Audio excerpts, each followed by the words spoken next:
Hi everyone, so this is going to be my cacti and succulent updates, the last one for the year. So we'll start with my seedlings, or at least the first half of my seedlings. And this one is Lophophora williamsii. It's doing pretty good. And these guys are Monilaris moniliformis, the bunny ear succulents, and they're growing pretty good as well. And these are Astrophytum caput-medusae, and these are also doing well.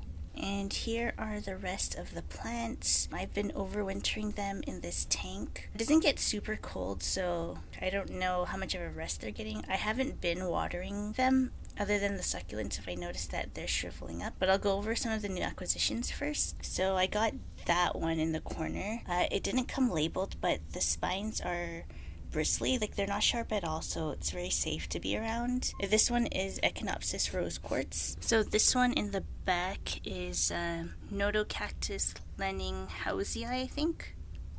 So this one is Pleiospilos simulans. This one is Cheiridopsis pillansii. And this one is Argyroderma delaetii. The reason I got this one was because I thought the other one was dying, but actually the other one is doing fine. I'll show you in a second. So this is my previous Argyroderma delaetii. It was super shriveled, so I didn't think it was going to make it, but actually it started growing a new pair of leaves. This is not new, but it's Lapidaria margaretae, and it's pushing out a new pair of leaves. These are a set of 3 unnamed succulents. I went to this plant night thing with my friend where you build a planter with succulents, so that's what this is. So in terms of activity, not much has been going on. This did bloom for me, as well as these 2 Lithops. I think this other Argyroderma is starting to push out another pair of leaves, and when I got the Pleiospilos simulans, it was previously just 2 leaves, and you can see now that it's also pushing out a pair of leaves.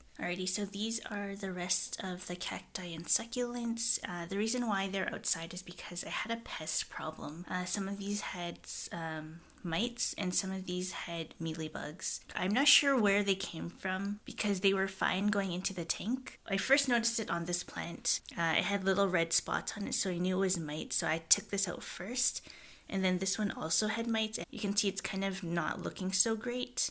I did spray these down, so I think they should be fine, but I've kept them isolated from the rest of the plants in the tank. This is another Astrophytum, and it was hit pretty hard with mealybugs. I noticed that it had white spots on it, like fuzzy white spots, and I sort of ignored it because this plant sort of has a fuzzy appearance, but you can tell it shriveled a lot, so I took it out of the tank and I turned it around, and it was covered in mealybugs. I'll post a photo here if I still have it, but that's when I realized, okay, it's a problem, so it's also taken out of the tank. I completely unpotted it and repotted it, so it should be doing fine. I checked the roots, and the roots are growing, so I think this will make a good recovery. And this one is my Astrophytum caput-medusae. This one got hit with spider mites. It's pretty bad. I didn't notice at first, but the stems are pretty shriveled. I did spray it down. And these 3 all have mealybugs, or had mealybug.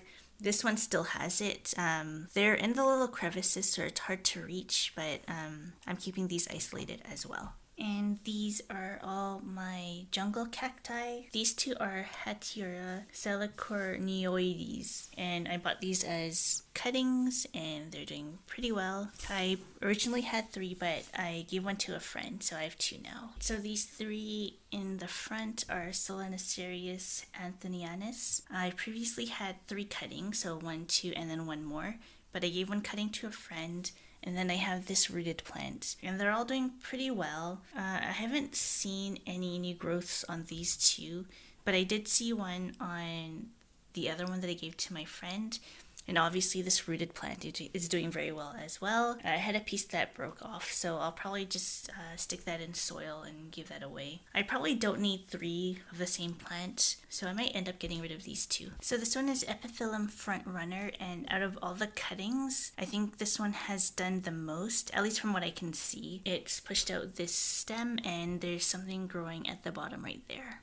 This one is Epiphyllum impossible dream, and it's pushed out a couple well, not a few aerial roots, but other than that, there's not much going up on the top. I did notice some roots poking out of the soil on the bottom, so I think there's a lot of activity going down there. And the last one is Epiphyllum lily dash. It's the same idea as Impossible Dream, not a whole lot going on at the top. There's some aerial roots. I did notice today, so this part is starting to get a little thick, so I think something will be growing out of there relatively soon. Okay, so that's my video for today. Thank you for watching, and I'll see you next time. Bye!